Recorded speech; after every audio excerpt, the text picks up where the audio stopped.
Igbo muleze moze kinakwa mona biko na asịrị na Obi Cubana asịdịrị ndị Igbo gịnị dị biko no unu ewekwana iwe ka m biko kete ihe anụ nwa nsọ ka unu wee na-afụ m anya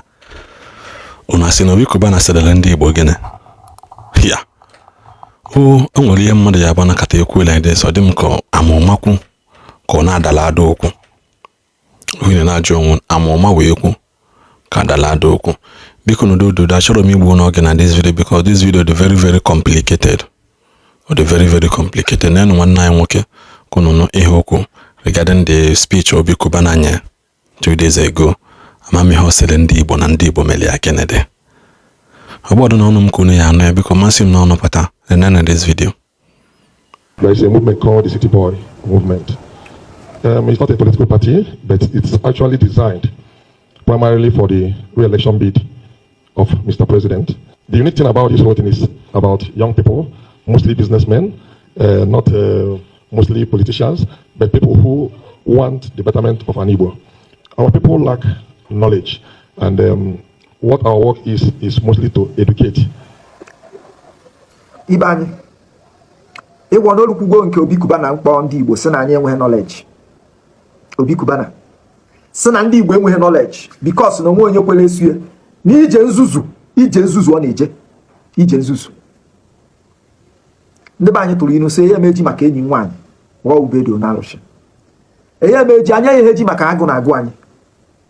Wee je welu ibe avụrụ ọnụ lie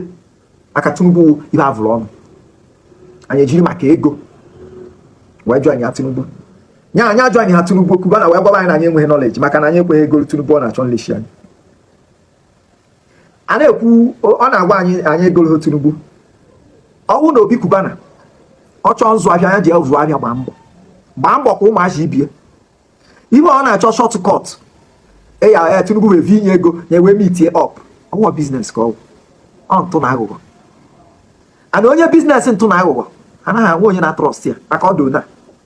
ọ dị desperation na-akarị ka Obi Cubana n'ahụ desperation for gịnị ego maka ọ business ka ọ chọọ o soro ụmụazị Igbo ibie gbaba mbọ ọwụ ya wụ onye isi mee business ọ bịa wụ ya onye ikpeazụ gbaa mbọ chụọ ego ka ibie ọ na-agba mbọ na-ayọchie maka ịgba mbọ na-ayọchi gị ihe ọma dịrị gị ọfụma mba ọ chọba nke ndị wayo nke ibie nọrị n'ime ahịa opiofu gbana sorok chọba nke eyebe enyi ka enyi ondu advantage mebi ọ gbacha mbọ ovuru ego fụta omiti ego ọ sị gị na ị naghị agba mbọ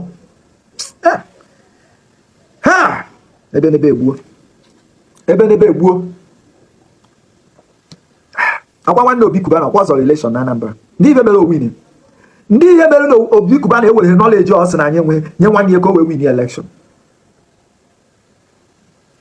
anyị akụziri Obi Cubana ihe ọkwa ego ya weta ego ji eribe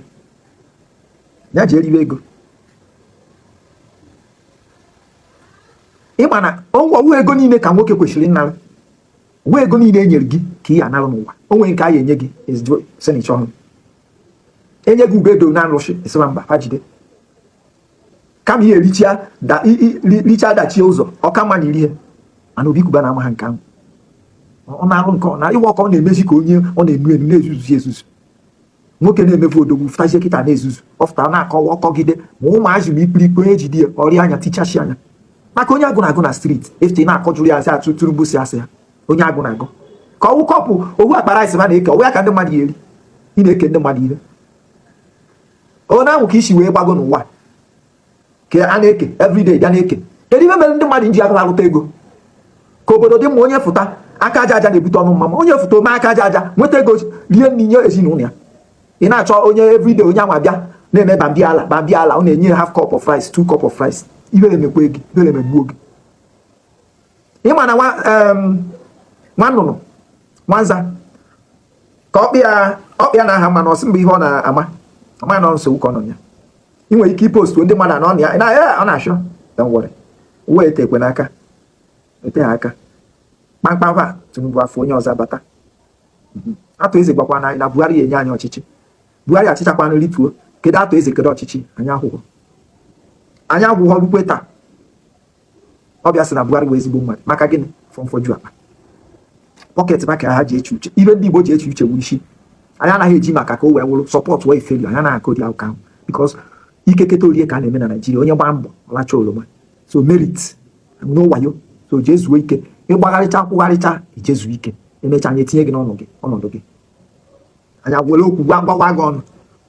ọ na-awa ịfụta anya na-etugwu nwanne anyị ọ dịzie gị ka ị karịa anyị wee nwezie got nsị na anyị lack knowledge nye na onye na-asị na mmadụ lack knowledge ya dịba agbacha ọsọ agụọ manya